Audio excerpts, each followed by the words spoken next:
Welcome to Number Success, a practical math program hosted by the award-winning author, educator, and successful businessman, Carl Sommer. In this program, you will travel with Carl as he shows you how to solve problems in the world around you. From New York to LA, Chicago to Houston, Carl will take you on location and teach math you can use. Whether sightseeing, cruising, fishing, cooking, shopping, or more, you'll want to fasten your seatbelt. This journey through math will take you to hundreds of places on one exciting ride. Joining Carl to provide instructional support are 4 outstanding teachers who have each won the prestigious National Science Foundation Presidential Award for Excellence in Mathematics. Your instructors are Denise Grapaldi, Christine Lindeblad, Larry Williams, and Jimmy Rios. Here now is your host, author Carl Sommer. Welcome to Number Success. In this series, you will be studying fractions. Fractions are easy to understand. If you take $1, I have one right here, and you want to divide it in half, you have a half a dollar, or 2 50-cent pieces. In math, it is written 1/2 plus 1/2 equals 1.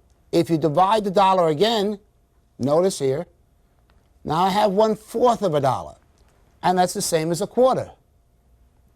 This is 1/4 of a dollar, quarter. And so 1/4 plus 1/4, and I take 4 of them, which I have right here, 2, 3, 4 equals $1. Fractions are always a number showing a part of a whole. Let's look at the math tree.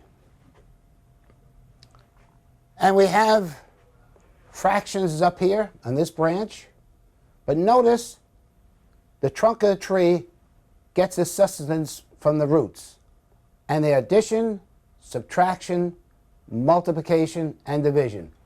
And that's what we'll be doing with fractions. We'll be adding fractions, subtracting fractions, multiplying fractions, and dividing fractions. And you find then this here foundation is used in the higher maths. And let's look at a fraction here.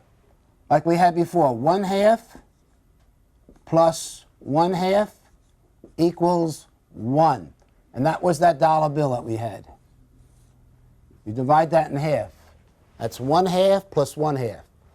And if we did before, like we did, we folded it again into fourths. It's just written as 1/4 plus 1/4 plus 1/4 plus 1/4 equals 1. And basically, this is what fractions are, and it's used everywhere. Everywhere you go, you're going to find fractions. For instance, sale prices are often stated as fractions. 1/3 off list price, or 1/2 off. Look at this video clip. Here is a store selling amps, guitars, keyboards, pianos, and PAs. They have a 1/2 price sale. On the next video, I'm dressed as a chef as I explain how fractions are used in baking. Fractions are used in many areas, and I'd just like to demonstrate it in the baking area. For instance, here are some measuring spoons, and we can see on these measuring spoons the various fractions: 1/8 of a teaspoon, 1/4 of a teaspoon, 1/2 of a teaspoon, 3/4 of a teaspoon, 1 teaspoon, 1 tablespoon.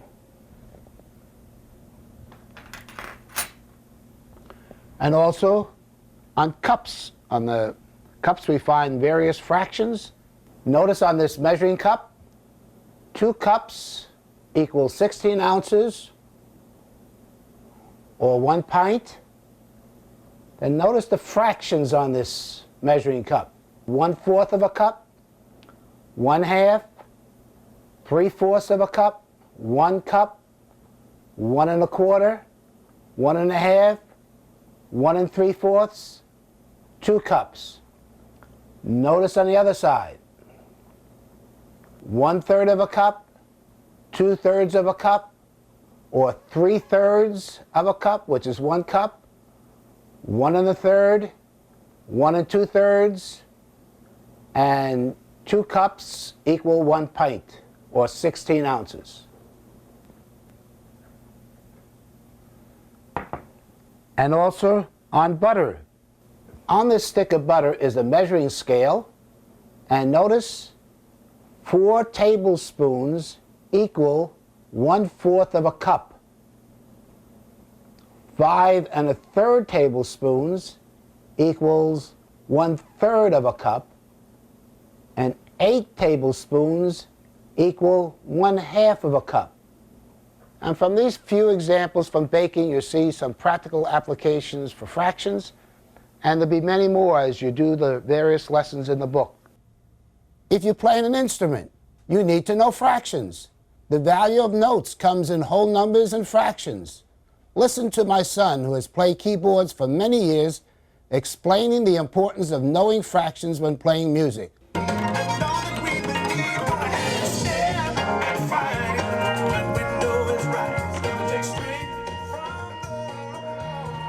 John has been playing the keyboard and piano for over 30 years, and he's been on the road playing the keyboard and piano for over 13 years. John, why is math so important in playing musical instruments, and particularly fractions? That's a good question. Music is a universal language spoken throughout the world. For example, I can bring in a violinist from Asia, I can bring in a drummer from Africa, a flute player from South America, and a horn player from Europe. I can bring them all here in the studio, put music in front of them, and they would all be able to play together beautifully. It would sound great. They might not be able to speak, but they would be able to play music together. And that's based on math. And in music, fractions is extremely important. Here are the note values in music. And based on a 4/4 measure, which is very common, we have a whole note, which is equal to 4 beats, or the whole measure. A half note is half of the measure, or 2 beats. A quarter note is 1/4 of the value of the measure, or 1 beat. So 4 quarter notes equal a whole note. Going up, we have an eighth note, which is 1/2 of a beat. So 8 eighth notes equal a whole note. And then we have a 16th note, which is equal to 1/4 of a beat.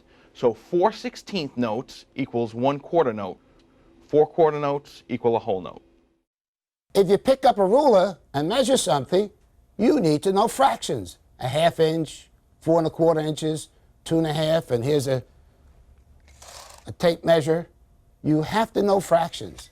Those not understanding fractions are often not hired. Before we hire someone in our company where we do precision machining work, we give a math test that has questions about rulers and fractions. Let's look at some places where rulers are used.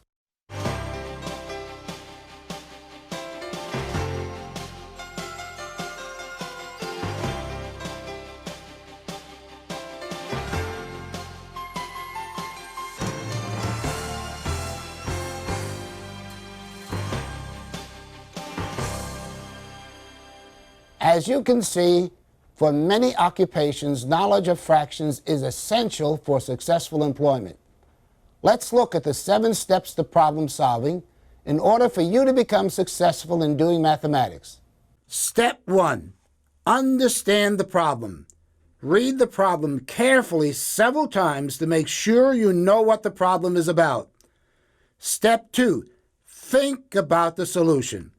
Determine how the problem should be solved. Step 3, plan the solution. Choose the proper procedure to solve the problem. Step 4, estimate the answer.